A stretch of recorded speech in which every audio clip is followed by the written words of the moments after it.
The narrative continues. Okay, so they went up and explored the land. I'm reading inside now. From the desert of Zin or Tzin until Rehov at the entrance to Hamas. They went up in the south, and he, look at this word right here, and he came to Hebron.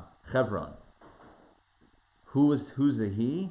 So it says this is referring to, I believe, Kalev, who also recognized the danger in this mission, the danger and the attitude of the other individuals that were on this mission. Joshua was blessed by Moses, given an extra letter to his name, the letter of first letter of God's name, the Yud. Caleb decides to pray at the gravesite of the patriarchs and matriarchs in Hebron. That's why it says he came to Hebron. Who's he? Caleb, asking for special help and guidance that he shouldn't fall prey to the temptations of this task. By the way, the one of the big lessons here is that positions of authority are very difficult to maintain in a healthy way. It's very easy to get sucked into the power and to want to be the big macher. You know what the big macher means? Like a big macher means like the one who's in charge. So if you're sent on this mission, you could see how these people kind of that position got to their heads, and before you know it, they were now the generals. They were now like the CEO. They were in charge, and they were the deazagers. They were the ones who were sharing their opinions. So that's the challenge. So we have the big shot, exactly. Fine. Let's skip to verse 23. They came to the valley of Eshcol, and they cut a branch with a cluster of grapes. They carried it on a pole between two people, and they also took some pomegranates and figs. Somehow the fruit of Israel then was so massive that it took a few people to hold a cluster of grapes. Can you imagine how big those grapes were? Those are big grapes.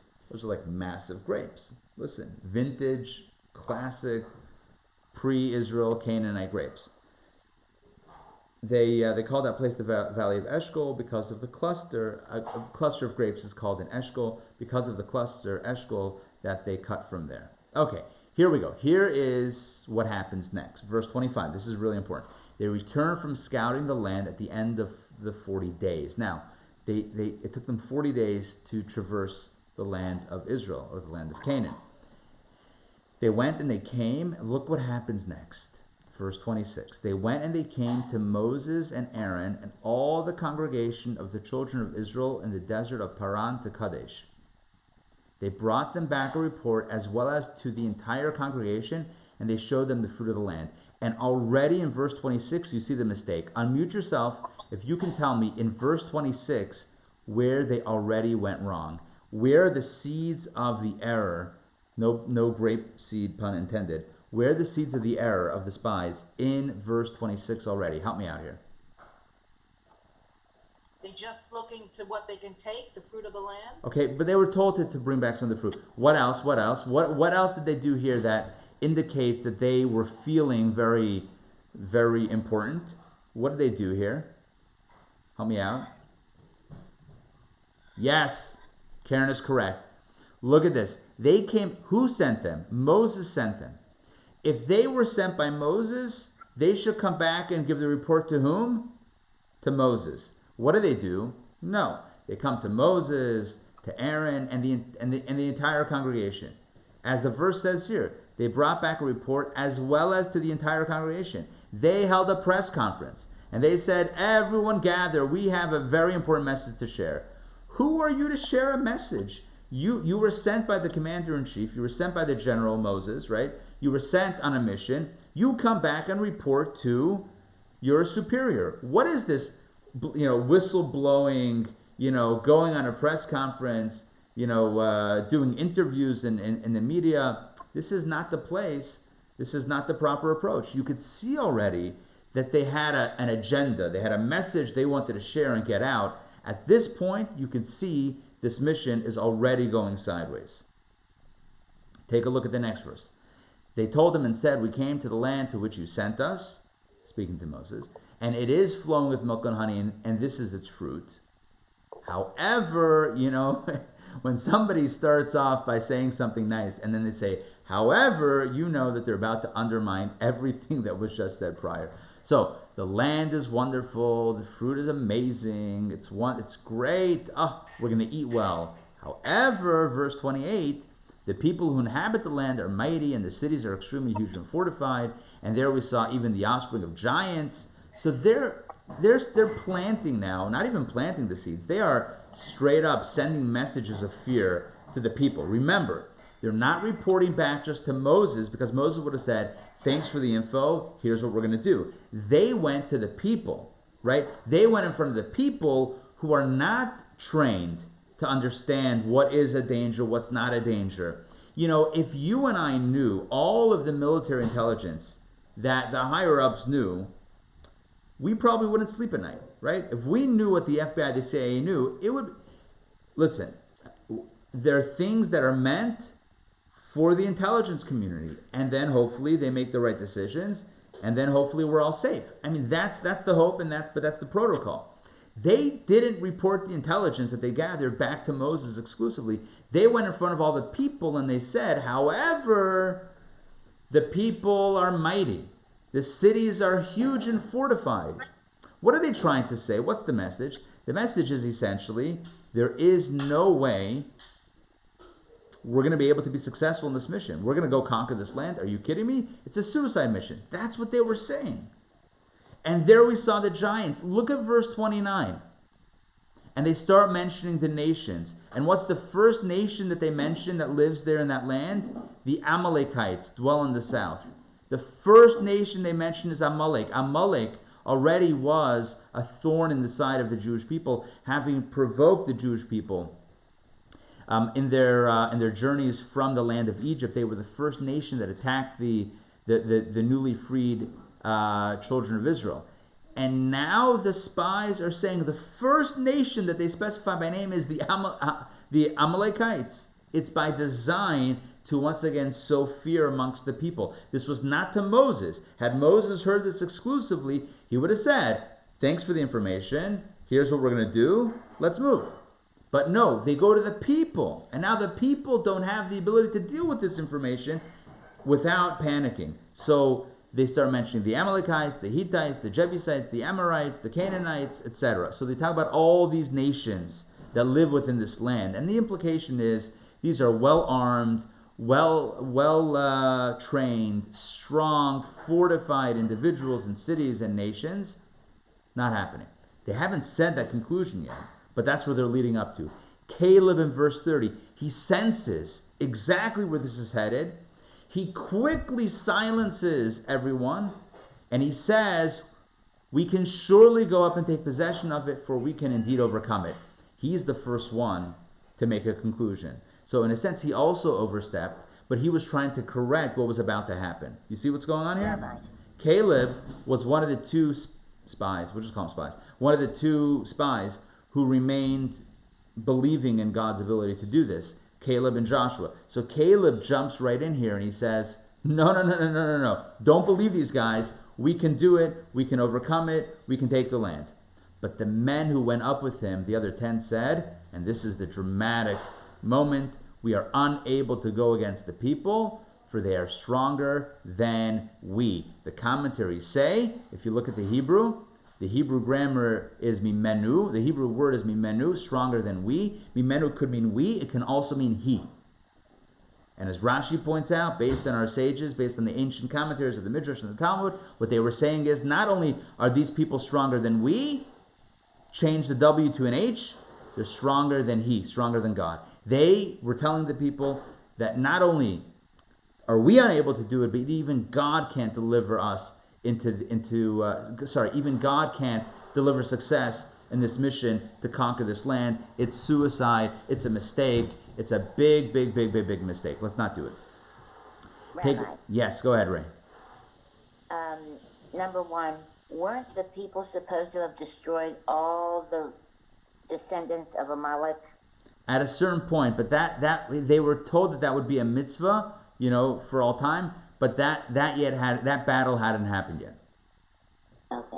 But that being so, but the fact that that is a mitzvah in Torah, which would require another class, another analysis of the parameters of what that means. But the fact that that's so just indicates how deeply an enemy Amalek was to the Jewish people. How absolutely it's like the worst of the worst, like the arch enemy of the Jewish people at that time. So that again just brings that out.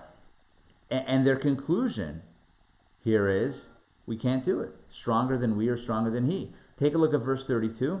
They spread an evil report about the land which they had scouted, telling the people of Israel, the land we passed through to the land we passed through to explore, look at this, is a land that consumes its inhabitants. You know what that means? That means we are going to be swallowed up. We're going to be decimated. It's going to consume us if we go there. And all the people we saw in it are men of stature. In other words, strong, mighty, fortified people. Verse 33, there we saw the giants, the sons of Anak, descended from the giants. In our eyes we seemed like grasshoppers, and so we were in their eyes. They said, we were small, frail, puny, weak. We were the grasshoppers, and that's how we looked at ourselves, and that's how they looked at us as well. So many messages here. I want to talk about the grasshopper effect. What is the newly minted phrase, the grasshopper effect? That means that your self-image is what ultimately others see you as, right? They looked at themselves, by their own admission, we seem like grasshoppers. In our eyes, we seem like grasshoppers, and so we were in their eyes, but it began with them. They viewed themselves as weak and small, and that's how others began looking at them. This is what we would call like a self-fulfilling, perspective. You look at yourself a certain way, you think of yourself a certain way, and that becomes your reality. But what stirs it is your own head. What stirs it is your own perspective. If you didn't look at yourself as a grasshopper, the implication is they wouldn't have looked at you as a grasshopper either. You hold yourself like a mensch. You hold yourself like a person of stature, and others will see you like that. You look at yourself like not good, not worthy, not possessing a redeeming value. God forbid. That's how others will look at you. So here we have what we call the grasshopper effect. How we see ourselves is how others in turn see us. And here's the importance of a healthy self-image. Having a healthy self-image is key to living a healthy life on many different levels.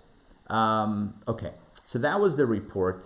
And as a result of this, Numbers chapter 14, what happens is, you could probably anticipate it, and that is the entire community, because, again, these messages were delivered straight to the community. There was a press conference. It was them to the people. It wasn't through Moses. It was straight to the people. So what happens? They panicked. The people panicked. The entire community raised their voices and shouted, and the people wept on that night. The whole night, there was crying in all the tents. All the children, verse 2, all the children of Israel complained against Moses and Aaron, and the entire congregation said, if only we had died in the land of Egypt, or if only we had died in this desert. Why does the Lord bring us to this land to fall by the sword? Our wives and our children will be as spoils. Is it not better for us to return to Egypt? And they said to each other, let us appoint a leader and return to Egypt. You see what's going on here? You cannot script a worse outcome of this mission. Mass panic, mass hysteria, a desire to go back to Egypt or to die in the desert, to get a new leader. Okay, let's finish this. Moses and Aaron fell on their faces before the entire congregation of the children of Israel. Joshua, the son of Nun, and Caleb, those were the two good spies, who were among those who had scouted the land. See, they had actually done the scouting, not the spying. So they tore their clothes. That's a sign of mourning. We rend our clothing when somebody, God forbid, close passes away. So it was a moment of mourning. They ripped their clothes, and they spoke to the entire congregation of the children of Israel, saying, no, the land we passed through to scout, is an exceedingly good land. And the language of the Torah is Tova haaretz ma'od ma'od. You ever hear the expression Tov ma'od? So they said Tova haaretz. It's a feminine. Land is feminine. So Tova haaretz, land, she is good. Ma'od ma'od. Very, very, very, very good. At this point, it was falling on deaf ears. At this point, the people had already heard what they heard. They had already drawn their conclusions. They had already panicked. and it was basically too little too late. I want to focus on a few things in this narrative. First of all, the Torah tells us in verse 32, they spread an evil report about the land. They spread an evil report about the land. In the Hebrew, I'm going to highlight the Hebrew, it's called dibat haaretz. Dibat haaretz means slander. They slandered the land. Now, what's interesting is a similar expression we find regarding the prohibition against speaking lashon hara, speaking ill of someone. When you speak ill, not you, when someone speaks ill of someone else, it's also called diba. It's also called slander or speaking negatively. We call it lashon hara typically, but it's also called diba. That means speaking negatively about something. What I think Rashi in the beginning of our Torah portion explains the juxtaposition between this story of the spies and the last story of the previous Torah portion, which is when, if you recall, we studied this last week, when Miriam spoke with Aaron against Moses, and they were gossiping about him. Oh, his wife, his family, his marriage, whatever it is, and he's a prophet, but how can we separate him from his wife? We're also prophets. Whatever. I don't want to rehash that. But the point is, they spoke ill, or Miriam spoke ill of Moses, and she got saras and got quarantined for 7 days, and they were slowed down from traveling for 7 days, waiting for her. And our sages tell us these spies should have learned the lesson, which is don't speak ill of a person, don't speak ill of the land of Israel. They made the same mistake. She spoke ill of her brother, they spoke ill of Israel, and in both cases, there were negative consequences, negative repercussions. Okay, another insight that I wanted to share, also on verse 32. Again, going back, I wanted to kind of finish this piece of the narrative and then go back and touch on a few things. They refer to the land of Israel or Canaan as a land that consumes its inhabitants. I want to share with you a mystical take on this that's brought in the works of Hasidic philosophy that kind of repositions the story out of its literal understanding and shares a much deeper perspective on this entire narrative. You know, when you read this simply, this seems like a story of power gone wrong and corruption at the top. You have these 12 individuals, 10 of them turn corrupt, and they do all these things, and they sow panic and fear amongst the people. They go straight to the people, all of these negative things. So it's on a surface level story reading, it seems clear cut. However, Kabbalah and Hasidic philosophy gives another element to the story, and that is the spies, the 10 spies, had a spiritual motive. It wasn't just a physical, ego motive. There was a spiritual motive here as well. What was the spiritual motive? They had an agenda. They thought they were doing good, but in fact, it was not good. Let's explain. So, life in the desert, after getting the Torah, was a very ideal life. Very tranquil, very peaceful, very spiritual. The people didn't have to work for a living.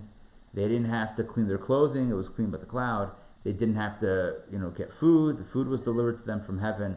It was a very, just a utopia, almost like a utopian, spiritually utopian life. They had no material concerns. Nothing physical bothered them. In other words, they had water, they had food, they had clothing, they had shelter. All of their needs were taken care of. It was like this mass vacation, if you will, this very protected environment. And they spent all their time, other than kvetching, they spent all their time studying Torah and, learning the ways of the mitzvot. That's what they were doing. The spies were concerned. Again, this is a deeper reading of the story, not a literal reading of the story, a much deeper reading of the story. They're both compatible, but I want to share this with you. They were concerned that moving into the land of Israel, moving into the land of Canaan, having to fight wars on the ground, having to, drive out these nations, having to kind of assume a very materialistic identity and existence, farming the land and, herding cattle and what, I don't know if you herd cattle, whatever, herding animals, sheep, whatever. Maybe you do herd cattle, whatever. Shepherding sheep, herding cattle. Doing all this would take them away from that spiritual connection. And so that's a deeper meaning of this phrase, a land that consumes its inhabitants. They didn't mean necessarily only that we're in physical danger. They meant that we're in spiritual danger. If we go into this land, we see what this is. This turns people into very materialistically minded individuals. We're going to have to become business people and agricultural and seafaring individuals, and it's going to be a different reality. What about Judaism? What about Torah? What about God? We're going to forget about all this stuff because we're putting on our suits and going to work, or our overalls and going to work. So what's going to be? It's a land, they said, ochelet yoshveh, eretz ochelet yoshveh. It's a land that is going to eat, consume its inhabitants. We are going to be consumed by material pursuits. And so, guess what they wanted to do? They wanted to throw the mission. They wanted to dissuade Moses and the people from going into the land so that they could remain in this bubble, in this cocoon. For those of you that had peaceful COVID experiences, I know not everyone had a peaceful COVID experience, but many people did have a very peaceful COVID experience where, no work, maybe, or different work, and just, kind of staying at home and with family or whatever, but kind of being in a kind of an isolated state. So it could be very negative, but for some it was very positive. Getting back out into the world, having, to make the commute again, and putting on the suit, and having meetings in person, and deadlines, and Gewalt, it starts again. Maybe you're a little hesitant to jump back into that world. These people knew what work was like. They were in Egypt. And now to face the prospect of going into Israel, and all of this magic stops, and now it's real life again, maybe they didn't want that. Maybe they wanted to stay in these giants and, the cities. The point was, it's going to be spiritual suicide, not just physical suicide, or not physical suicide. Maybe they believed, not maybe, according to this explanation, they believed that God could deliver the physical enemy into their hands. Yes, God, of course God can do it. He did the plagues, he can do this. Right? He beat down Egypt, he can beat down the Canaanites. But that's not the issue. Because when all that magic stops and real life resumes, it's going to be us against ourselves. And no magic intervention. It's going to be us against materialism, against our lowest tendencies. And who's going to win out then? How are we guaranteed that we're going to maintain our spiritual compass, our spiritual equilibrium, our spiritual values? How can we keep that? How can we be sure that we're going to keep that when we're in such a physical environment? That was their fear, that was their concern. And the truth is, the absolute truth is, they were right. Life would radically change in Israel. And you know what? Not everybody would succeed in that challenge. And you know what? Not everyone today succeeds in that challenge. And you know what? You and I struggle with this challenge. We struggle with the challenge of balancing a material existence with a spiritual existence. You and I battle with this. You and I struggle with, when we're involved in the day-to-day, in eating, in working, in commuting, and all that stuff, is our head thinking about something higher, or are we just focused on the ground beneath us, on the earth itself? That's our struggle. They wanted to forestall that struggle. They wanted to keep life tucked away in this cocoon, in this, this spiritual music festival, not a music festival at all, but the spiritual festival, if you will, of just peace and love and spirituality and Torah and God. That's what they wanted. So they had good intentions. According to Kabbalah and Chassidus, they had good intentions. They were still wrong. They weren't right. They were still wrong, but they had good intentions. Why were they wrong? Sounds like a nice thing. Because that's not what God wants. God didn't create the world for us to create walls and cocoons and escape it. I mean, you've heard me say this countless times. This was a very common theme to the way the Rebbe specifically looked at the world. We're not here to escape. God didn't put us here to then undo everything that God did. We're here to bring light into the dark spaces. We're here to bring meaning into the physical pursuit. So yeah, go to work, put on the suit, have the deadlines or the due dates, however you want to call it, right? Have those meetings and have those lunches and everything, and do it in a menschy way. Do it in a kosher way. And then you're bringing light even into that space. So the spies, by wanting to kind of keep us away from that reality, were actually keeping us away, or desiring to keep you and I away from the purpose of life. And that's why it was a mistake. And of course, maybe the deeper intentions of the spies were lost on the people. The people just heard these words and they panicked on a very physical level. The spies had higher intentions. This is a way of learning the story of the spies that kind of elevates the conversation from just people who became corrupt, leaders who became corrupt and sowed fear, to people who actually had, arguably, very positive, maybe even not arguably, they had positive intentions. They were wrong, they were misguided ultimately, but they had positive intentions. Does this make sense what I just said? Yeah? Okay. It's the story of our lives. We're always balancing this. Vacation versus work. Synagogue versus work. Whatever. It's always this balance. But we're not meant to run away from it. We're not meant to run away from it. There's another angle that I want to share. One final angle, and then we're going to close out for today and continue the story tomorrow. I told you, we're serializing this story because it takes place over a few different readings. So we haven't yet dealt with the aftermath of the panic, right? We've dealt with the report. Yesterday we talked about the kind of the lead-in. Today we talked about the scouting and the report and the reaction. Tomorrow, the fallout. Okay, but I want to share with you one more thing, very quickly. If you recall, I explained last week that there were two individuals whose their names were Eldad and Medad. They were chosen. There were 72 people chosen to help Moses and be kind of mini prophets. Of those 72, 70 were to have the prophecy and 2 weren't. They drew lots. Eldad and Medad drew the short end of the stick, so to speak, and they were not part of the 70 kind of leaders. Okay.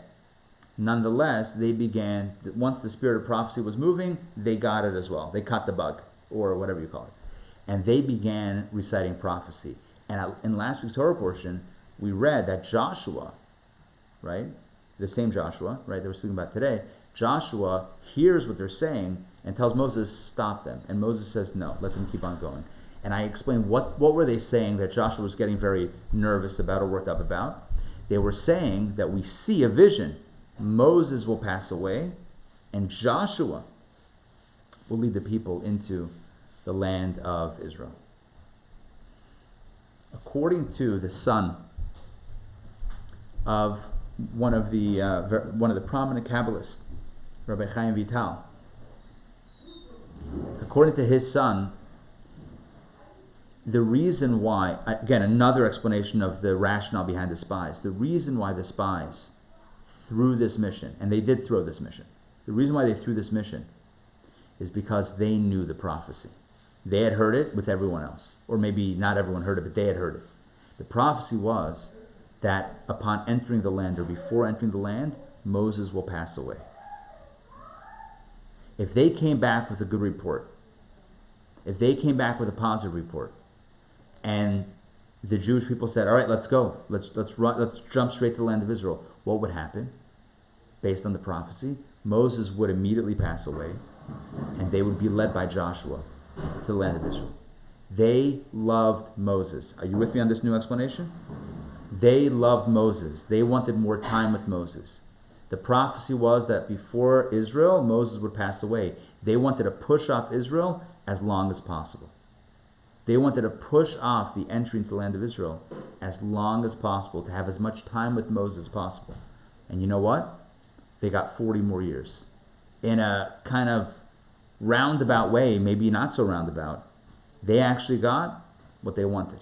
They wanted 40 more years with their teacher Moses, with their beloved leader, and they got it.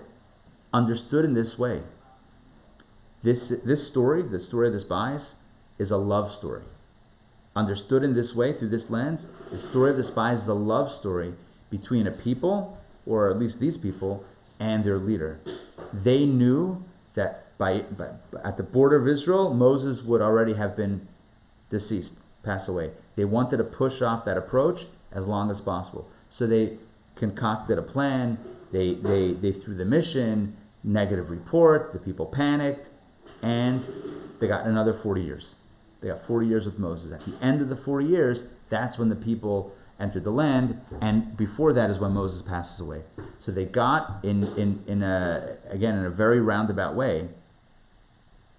They got they got what they wanted. 40 more years in the desert, 40 more years with God, and 40 more years with Moses. Exactly. So whether either of the deeper explanations, they got 40 more years in the cocoon, in the bubble, in the safe haven of the desert with God, and they got 40 more years with their teacher Moses.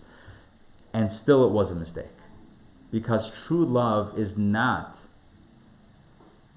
well, let's say what true love is. True love is doing what your beloved wants. Right? I'll give you an example. Let's say you're hanging out with someone you love.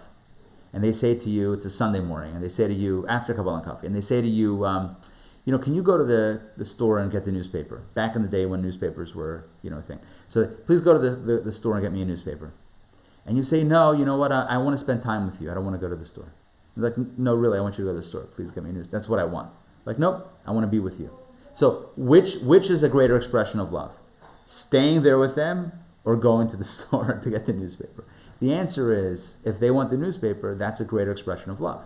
It's not about you understanding what they want. It's about you ultimately, if you really love, then you love what the other person loves, whether you love it or not. And so Moses loved Israel, and God loved Israel, and that was the destiny.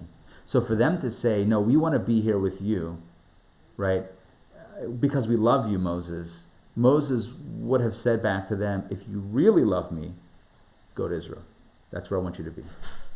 So it was still a mistake. It was ultimately a mistake. No matter how you slice it, no matter how positively we portray their intentions, at the end of the day, it was still an error. But hopefully we're making the error a little bit less, what's the word, malicious or debased or, lowly, and elevating it to higher level error, but an error it still was. Okay, thank you for joining me today. Hopefully that makes sense. A few takeaways that I have from today. Number one, the mission, the purpose is in the here and now. So never escape. Work it right here and now. Number two, if you love somebody, love what they love.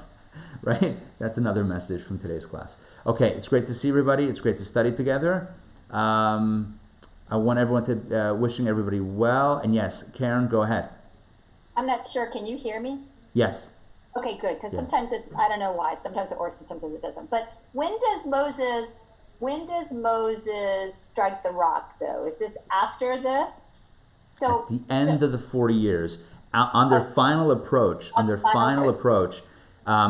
his sister passes away. Miriam passes away. And then the water dries up. And then he hits the rock instead of speaking. And then God says, by the way, now you're not going to go into the land. But between you and me, that was already predestined. Well, yeah. So if the Torah is not, in chronological order, but what I was thinking though is, while I love this piece about the spiritual and physical, love story, I think to myself though that if they had not done this, then perhaps they would have circumvented Moses striking the rock, and Moses would have been able to enter the land. Do you know what I'm saying? I hear you. I think that's ultimately, the destiny was the destiny, and Moses wasn't going to enter the land of Israel for whatever reason.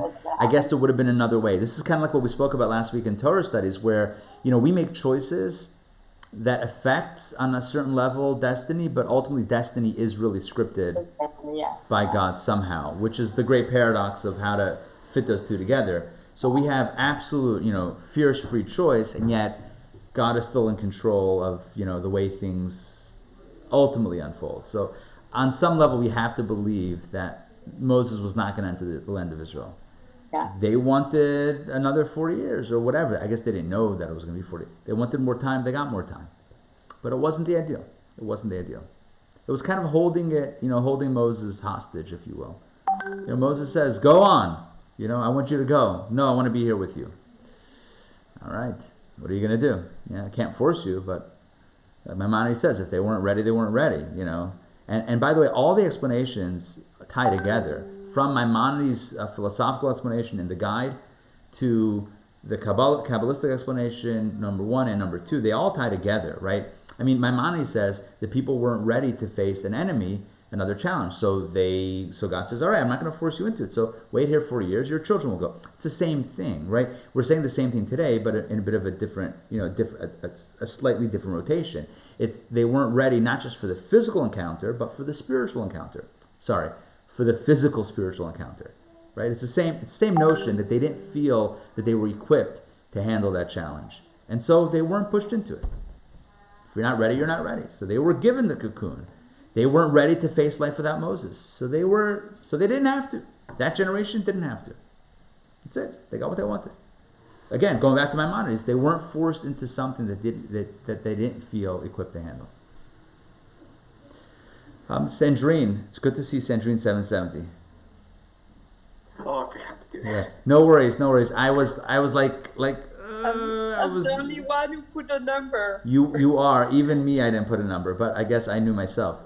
No, but the truth is that when I was letting people in, I could sometimes, when you hover over, you could sometimes see, either an image or maybe like a preview of the camera. Well, you can't really see a preview of the camera, but sometimes an image of those of you that have images set up. And then otherwise, other ones, I just like kind of, just winged it. And as soon as the cameras came on, I'm like safe. So maybe I'm so I don't know how to add a number to my name. I mean, it doesn't give me an option anywhere. No, it's fine. It's somewhere in the settings where you can change your username. Yeah, when I don't know, I do it on my phone, but on the phone, yeah, it does your name and you can change. And even once you're in it, if you look at the list of participants and you find your name and you click on it, you have an option of rename. Oh yeah, that's the easiest way actually. You're right. I just checked it out. Yeah, if you click on participants and then go up to your name, you can actually rename. Mm-hmm. Fun Talking fact. about 770, do you have news about Shabbat in Crown Heights? No, I don't. But I'll tell you right now what's going on in Crown Heights. 770 had been closed for months, or at least weeks. Which is the first time in history that 770 was closed. It's like open 24/7. Now they've resumed very, very minimalistic services. Only 10 people allowed in that massive shul. Wow. Only 10 people by lottery only. So you put in your name to be selected, and they notify you if you've been selected as the lucky winner, and then you join the service. So it's a very so everything is unknown right now. And I reached out. Actually, I had the administrative assistant reach out to JLI and ask them just about stuff, upcoming stuff, what's going on, and they don't have any updates, not about courses and not about the trip, nothing. Everything is a little bit in a holding pattern. So as soon as we find out, as soon as I hear word, I'm gonna put it out there. Mm-hmm. Yeah, I would think that they would have been able, I guess they can't go into the book production piece of it, but I would think in terms of courses that they could have been doing the composition, right? Yeah. That probably kept going. Yeah, for sure. I'm actually writing one of the lessons of a course for next week. Sorry, not next week, next year. But what's happening is before Passover, JLI Central sent out a survey to all of the JLI affiliates. I answered the survey, and apparently many people also did. The results came back. I didn't like the results, but a survey's a survey. The results came back that most of the affiliates did not want to teach the official flagship 6-week JLI courses online. I believe that if they sent out that survey again, they would get a different result right now, because that was right at the beginning of this. That was like a week or two into this when everything was new. Now, we were on Zoom already like a day into it. I think we had our first class. Everything kind of happened there was a weekend like mid-March, and by Tuesday night, we already had our first Talmud Tuesdays class. So we were on it right away. I'm just saying, we were quick to adapt to the whole Zoom learning, which is why in the survey I said, yeah, let's just run this online. No problem. But there was a lot of apprehension, and they pulled the course. They had sent me, they had sent everybody the teacher's manual, right? So I had that, but they said, no student books, no PowerPoints, no marking materials. We're not going to give you anything. Please don't run it. So at that point, I mean, I have the material, but I'm going to start like typing everything. So it's not possible to do. So, and since then, they've released like some materials, like interim materials, like the Judaism at Home course that we did recently was a JLI production designed for online. That was like a 5-week course of like, different type of information, different type of material without a formal, student guide, just a handout. So we reached out to them saying, like, when are we going to get back? First of all, when are we doing that spring course that we missed, Secrets of the Bible? And what about next year? What about the fall? Like, what's the plan? And came back. This was like 2 days ago. What's today? Tuesday? Monday? This might have been either late last week or yesterday. Probably late last week. The word came back. Not sure yet. So that's what we're waiting on. But I believe that if the message was sent out again, if the survey was sent out again, that there would be a majority the other way saying, let's just do it online because everyone's online and there's no way to know. I don't think there's anyone that knows, first of all, when it's going to be, safe to come back without, in kind of like a student setting, number one. Number two, even if it is deemed to be officially kosher, whoever would say that, however that would be done, are people going to feel comfortable coming back? So there's a lot of unknown there. Anyway, that's it. So I'll let you know. I'll let you know about the trip. I'll let you know about the courses as soon as I get word. All right. It's great to see everybody.